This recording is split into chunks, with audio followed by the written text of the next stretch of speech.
International lab facility. Student-led startups. Great academic exposure. KL, deemed to be university. Razole గడ్డ జనసేన అడ్డ అని మనకందరూ కూడా తెలిసిందే. ఈ నేపథ్యంలో ఇప్పుడు ప్రస్తుతం 2024 ఎన్నికల్లో రాజోలు నుంచి అప్పుడు జనసేన అలాగే టీడీపీ బీజేపీ ఉమ్మడి అభ్యర్థిగా ప్రస్తుతం దేవా వరప్రసాద్ ఇప్పుడు బరిలో ఉన్నారు. ప్రస్తుతం మాజీ ఐఏఎస్గా పనిచేసినట్టు ఆయన రాజోలులో ఏ విధంగా ముందుకు వెళ్ళబోతున్నారు, అలాగే దాని ప్రచారాన్ని ఏ విధంగా సాగిస్తారో మరిన్ని విషయాలు తెలుసుకుందాం. సార్ చెప్పండి, రాజోలు నియోజకవర్గంలో జనసేన ఒక అడ్డాగా చెప్పుకుని వస్తుంటారు, అక్కడ ఏ విధంగా ప్రచారం మీరు కొనసాగుతారు? రాజోలు నియోజకవర్గంలో మేము ఇప్పుడు గ్రామవారి ప్రచారం ప్రారంభించాం. గత 4-5 రోజులుగా ప్రతి గ్రామాన్ని సందర్శించి, అంటే రోజుకి 3 గ్రామాలు చొప్పున గ్రామాలను సందర్శించి అక్కడ ఓటర్లను కలుసుకొని ఇంటింటికి కూడా కొన్ని ఇళ్లకు తిరిగి ఓటర్లని ఓటు వేయమని అభ్యర్థిస్తూ ఉన్నాం. చాలా రెస్పాన్స్ చూసినట్టయితే ఓటర్ల రెస్పాన్స్ మీరు ఇప్పుడు ఇక్కడ మాట్లాడేటప్పుడు గమనించుంటారు, ఆధిక్యత గురించే మాట్లాడుతున్నారు. ఎక్కడ నెగ్గడం గురించి మాట్లాడే పరిస్థితి ఇక్కడ కనిపించట్లేదు. ఆధిక్యత ఎంత వస్తుందనే మాట కానీ మీరు ఇంకో మాట నాకు ఎక్కడా వినపడట్లేదు. ఇక్కడ ప్రతి ఓటరు కూడా ప్రోత్సహిస్తున్నాడు నన్ను. ఇక్కడ ఎక్కడ ఏ గ్రామానికి వెళ్ళినా కూడా చాలామంది, ఎక్కువగా యువకులు, పెద్దలు అందరూ కూడా, మళ్ళా మహిళలు కూడా చాలా భారీ ఎత్తున ముందుకొచ్చి నన్ను ప్రోత్సహించడం జరుగుతూ ఉంది. అయితే ఇక్కడ 1-2 అంశాలు మీకు చెప్పాలి. ఇక్కడ గత 10-15 సంవత్సరాలుగా రాజకీయంగా ఈ నియోజకవర్గం నిర్లక్ష్యం చేయబడింది. సరైన వసతులు లేవు. మంచినీరు గురించి మాట్లాడాను ఇప్పుడు. ఇక్కడ నేను 10 రోజులకు ఒకసారి వాటర్ వస్తుంది ఇక్కడ. అది చాలా తక్కువ టైము, ఒక అరగంట ఎంతో వస్తుంది. నీళ్లు కేవలం కొనుక్కొని తాగటమే ఇక్కడ, బాటిల్ వాటరే. ఈ పరిస్థితి ఇక్కడ. మరి ఇది నిర్లక్ష్యం, ప్రభుత్వం నిర్లక్ష్యం. జలజీవన్ మిషన్ అని ఒకటి ఉంది, సరిపడా డబ్బు ఉంది, కేంద్ర ప్రభుత్వం నిధులు ఉన్నాయి. కేవలం రాష్ట్ర ప్రభుత్వం వారి షేర్ వాటా కట్టినట్టయితే అందరికీ కూడా మంచినీళ్ళు ఇవ్వచ్చు, ప్రతిరోజు ఇవ్వచ్చు, ఇంటింటికి కూడా ఇవ్వచ్చు. ఇక్కడ పబ్లిక్ ట్యాప్స్ తప్ప ఇంటింటికి కుళాయిలు కూడా లేవు ఇక్కడ. అది 10 రోజులకు ఒకసారి వస్తుంది ఇక్కడ. ఇంత దౌర్భాగ్యమైన పరిస్థితి, ఇంత నిర్లక్ష్యమైన పరిస్థితి ఇంకెక్కడైనా ఉంటుందా? ఇది బాగా ప్రోగ్రెసివ్ నియోజకవర్గం అని మాట్లాడుకుంటాం మనం బయట మాట్లాడుకునేటప్పుడు. బాగా లిటరసీలో చాలా ముందున్న నియోజకవర్గం అంటాం. అలాగే బాగా రిచ్ ప్రాస్పరస్ నియోజకవర్గం అంటాం. అయినా కూడా పరిస్థితి నేను చెప్పినట్టుంది. ఇక్కడి నుంచి బ్రిడ్జ్ కోసం గత చాలా కాలంగా, దశాబ్దాలుగా ఇక్కడ ప్రయత్నం చేస్తున్నారు. దశాబ్దాలుగా మామూలే మోసం అనేది మీకు తెలుసు. ఇదిగో పడిపోతుందని చెప్పారు బ్రిడ్జి, అలా మోసం చేస్తూనే ఉన్నారు తప్ప ఆ బ్రిడ్జి గత చాలా కాలంగా అసలు టేకప్ అవ్వాల. దానివల్ల ఇక్కడ 15 నిమిషాల్లో అటు మామిడి కుదురు ట్రావెల్ చేసే ట్రావెలింగ్ టైము, లేదంటే గంటన్నర పట్టే పరిస్థితి. తప్పనిసరిగా ఇలాంటివన్నీ కూడా మేము పరిష్కరిస్తాం. ఇవన్నీ కూడా కేవలం మాకు నెగ్గటం అనేది, లేకపోతే ఇవన్నీ కూడా అవి క్వాలిఫైయింగ్ ఇదే తప్ప అసలు పనిచేద్దామని వచ్చాం మేము. మా పార్టీ ఇక్కడ ఈ రాజోలు నియోజకవర్గంలో ఒక పటిష్టంగా బలపరిచి పార్టీని ఒక పద్ధతి ప్రకారం ప్రణాళికాబద్ధంగా ఈ నియోజకవర్గాన్ని అభివృద్ధి చేయడానికే మేము ఇక్కడికి వచ్చింది. అంటే టికెట్లు ఆశించిన చాలామంది నాయకులు ఉన్నారు, లోకల్ నాయకులు, అందరూ కూడా కలుపుకొని మీరు ఏ విధంగా ముందుకు వెళ్తున్నారు? అలాంటిది ఏమీ లేదు. ఆశించవచ్చు, టికెట్ ఆశించడానికి చాలామంది ఆశిస్తారు, తప్పులేదు. చివరికి ఒక్కరికే ఇవ్వగలరు కానీ అందరికీ టికెట్ ఇచ్చే పరిస్థితి ఉండదు. మా పార్టీలో అందరిని కూడా కలుపుకునే వెళ్తాం. ఆ ఇబ్బందులు ఏమీ లేవు. 1-2 రోజులు ఎప్పుడు కూడా చిన్న వివాదాలు ఉంటాయి, గ్రూపులు ఉంటాయి. ప్రతి పొలిటికల్ పార్టీలోనూ కూడా గ్రూపులు ఉండే పరిస్థితి ఉంది ఈరోజు. ఎక్కడ వ్యక్తులకు సంబంధించి వ్యక్తులు ఒక్కొక్కరు వేరు వేరు ఆలోచనలు ఉంటాయి, గ్రూపులు ఉంటాయి. ఇవన్నీ కూడా సమసిపోతాయి.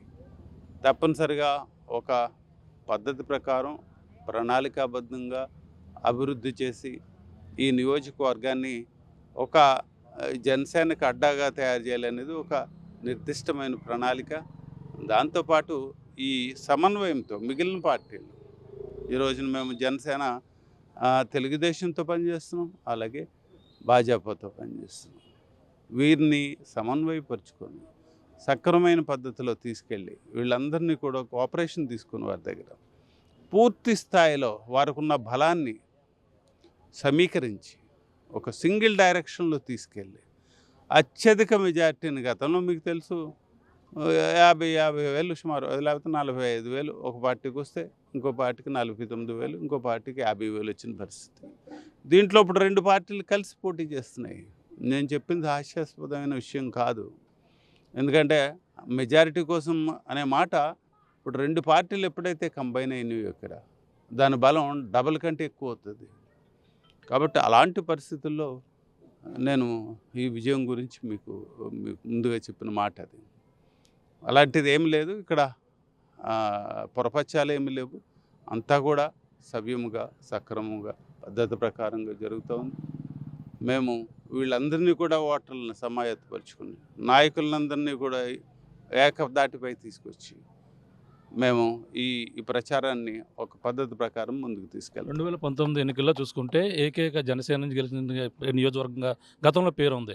రాపాక వరప్రసాద్ ఇక్కడి నుంచి పోటీ చేశారు. ఆయన ఇందులో గెలిచి వైసీపీలో వెళ్ళిపోయిన పరిస్థితి ఉంది. ఇక పరిణామాలు చూస్తే ఓన్లీ రాపాకను చూసే ఓటేశారు, జనసేన చూసి ఓటేయలేదంటే అతను కూడా కామెంట్ చేసిన పరిస్థితి. ఈ పరిణామాలు మీరు ముందుకు వెళ్తుంటే నియోజకవర్గంలో ఏ విధంగా ఉందండి? మీరు చెప్పింది కరెక్టే కాదు. ఇది జనసేన కడ్డ. వ్యక్తి అనేవాడు ఎప్పుడు, పార్టీ అనేది ఎక్కువ సుపీరియర్, వ్యక్తి అనేవాడు ఇన్ఫీరియర్, తక్కువ. వ్యక్తులు ముఖ్యం కాదు ఇక్కడ, ఇది పార్టీ ముఖ్యం. ఇక్కడ నేనా దేవవరప్రసాద ఇంకొక అనేది కాదు ఇక్కడ ముఖ్యమైనది. జనసేన పార్టీ అనేది ముఖ్యమైనది. పార్టీని చూసేసేదే తప్ప మీరు వ్యక్తులను కాదు. ఇప్పుడు ఇక్కడ అలాగే తెలుగుదేశం పార్టీ ఇక్కడ స్ట్రాంగ్గా ఉంది కరవాకలో, అది పార్టీని చూసే కానీ వ్యక్తులు కాదు. ఎవరో ఒక వ్యక్తి గురించి మీరు మాట్లాడి వారిని చూసేశారని చెప్పుకోవటం పొరపాటు అవుతుంది. ఇది పార్టీలు చాలా బలంగా ఉన్నాయి ఇక్కడ. ఇటు తెలుగుదేశం కానీ ఇటు జనసేన కానీ చాలా నువ్వంటే నేను అన్నట్టు 50% స్ట్రెంగ్త్లో ఉన్నాయి ఇక్కడ. బీసీల వైపు చూసినట్టయితే తెలుగుదేశం, అలాగే ఓసీలు కాపుల వైపు చూసినట్టయితే ఈ జనసేన చాలా స్ట్రాంగ్గా ఉన్నాయి. మీరు అనుకోవచ్చు ఎస్సీలు మిగిలిన బీసీలు అదర్స్ వారు కూడా ఇప్పుడు జనసేన వైపు వస్తున్నారు. తప్పనిసరిగా ఇది ఒక రిమార్కబుల్, ఒక మంచి విజయంగా మీకు రికార్డ్ అవుతుందని చెప్పి నేను తెలియజేసుకున్నాను. నియోజకవర్గాల్లో ఇప్పుడు చూసుకుంటే కొంతమంది జనసేన టికెట్ దక్కని వాళ్ళు వైసీపీకి వెళ్ళిపోతున్న పరిస్థితి. వాళ్ళందరూ కూడా జనసేన ఎక్కడ పోటీ చేస్తే అక్కడ అందరం కూడా ఓడించి తీరుతా ఉన్నారు. అందులో భాగంగా పవన్ కళ్యాణ్ కూడా ఓడించి తీరుతాను ఇప్పుడే వైసీపీ వ్యూహంతో ముందుకెళ్తుంది పిఠాపురంలో. ఈ పరిణామాలు ఎలా చూడాలంట? మేము 21 స్థానాల్లో మా పార్టీ పోటీ చేస్తుంది. 21 స్థానాల్లో నెగ్గే అవకాశాలు ఉన్నాయి ఈ రోజున. మా పార్టీ చాలా స్ట్రాంగ్ ఉంది. మా నాయకులు పవన్ కళ్యాణ్ గారు వారు తీసుకున్న నిర్ణయం లిమిటెడ్గా సెలెక్ట్ చేశారు. ఎవరైతే ఎక్కడైతే సరైన విజయావకాశాలు ఉన్నాయో అలాంటి నియోజకవర్గాలని సెలెక్ట్ చేసుకోవడం జరిగింది. మీరు అన్నది అది కరెక్ట్ కాదు. ఎప్పుడూ ఉంటారు కొంతవాదులు, ఆశావాహులు ఉంటారు. ఆపర్చునిటీస్, అవకాశాలు లేక నిరాశ చెందే పరిస్థితులు కూడా ఉంటాయి. ఇవన్నీ మీరు ఆ దృక్పథంలో చూడాలి. రాజోల్లో మీ విజయం భారీ మెజార్టీతో ఉండబోతుంది అంటారు మరొకసారి? తప్పనిసరిగా మీరు నన్నే కాదు, ఇక్కడ ఒకళ్ళిద్దరిని మీరు వాయిస్ తీసుకోవచ్చు. నేను ఎక్కడికి వెళ్ళి మాట్లాడినా కూడా ఈ విజయం అనేది తథ్యం, ఆ విజయం అనేది భారీ మెజారిటీతో ఉంటుందనే మాట నేను చెప్పట్లా. మా ఓటర్లు చెప్తా ఉన్నారు, మా నాయకులు చెప్తా ఉన్నారు, ప్రజలు చెప్తా ఉన్నారు. కైండ్లీ మీరు కూడా దాన్ని అది రికార్డ్ చేసి మీరు కూడా ప్రజలకు వినిపించవచ్చు. Okay sir, thank you sir.